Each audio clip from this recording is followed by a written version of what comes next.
Since 2010, we've had the iPad. Now, 2 years later, 2012, it seems probable, at least according to a lot of people, that we're going to have an iPad mini. And I just wanted to make this video to weigh in and throw my thoughts out there about what I feel about Apple potentially making an iPad mini, and are they actually going to.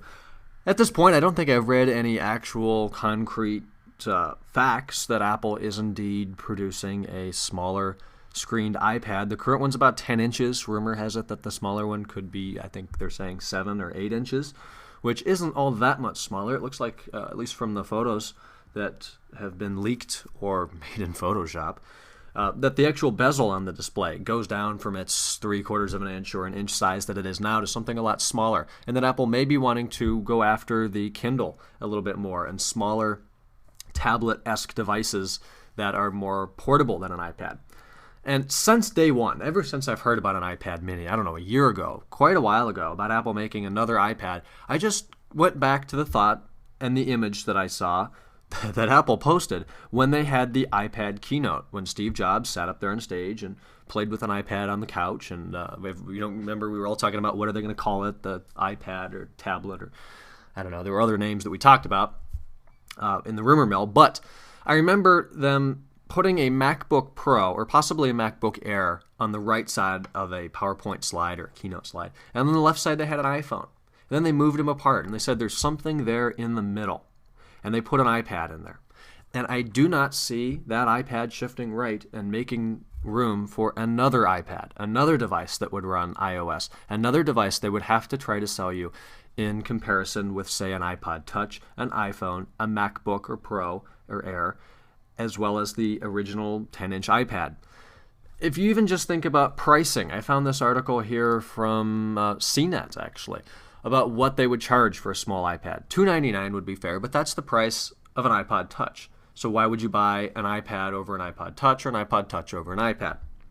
So then you go to $399. That's quite a lot of money. That's more than a Kindle. And it's only $100 less than the baseline regular iPad, but they still call the new iPad, which I always thought was a stupid name. And I just don't see it happening. I don't see the niche in the market. I do not see the functionality. And if they did, assuming that they would, picture the difficulty a consumer would have between, already people don't know what to buy between an iPod Touch, an iPhone, a Mac, or an iPad. I get tons of questions and comments on my channel. Should I buy for college a MacBook Pro, a MacBook Air, or an iPad? And for everybody, it's different.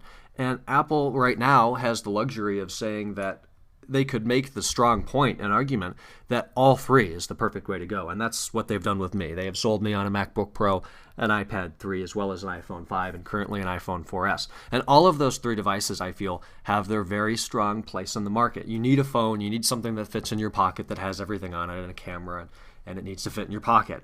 The Mac, that's important too. You make videos on it, you multitask, you play games, you do emails, you do photos, you have a big keyboard, you do design. The iPad is a perfect happy medium of sitting down on the couch and just reading some news articles or watching some YouTube videos. It's perfect for photos. It sucks as a camera. Have you ever seen anybody walking around? Actually, at the Glenmore Gathering, big car show in Ohio, I saw some kid walking around with an iPad taking video, and I only thought, how bad does that video quality look? You're walking around on a golf course lawn holding a slate up to your face. That's the other name, iSlate. Trying to take video of these million-dollar cars. And I don't see the niche that they would be able to make the point that all consumers, or power consumers, enthusiast consumers like myself, would need both size iPads. So it's kind of going to split the customers in between both iPads, which I do not feel is their goal, and it would cost them more in R&D to produce a whole other product and market it and try to sell it. I just don't see it happening. Long story short, I know it's too late for that. I don't think it's productive for Apple. I don't think it's productive for the consumers. If you disagree with me, leave me some thoughts down below. Would you want one? What would you be willing to pay for one? And what functionality increase or usability increase does it offer over the regular iPad? Sure, it will be cheaper a little bit, yes. Will it be easier to carry around? Debatably, it's smaller. It could potentially be thinner. I don't know. But when have you been carrying an iPad and thought, this thing is too big and heavy, I want something smaller? That's never happened with me.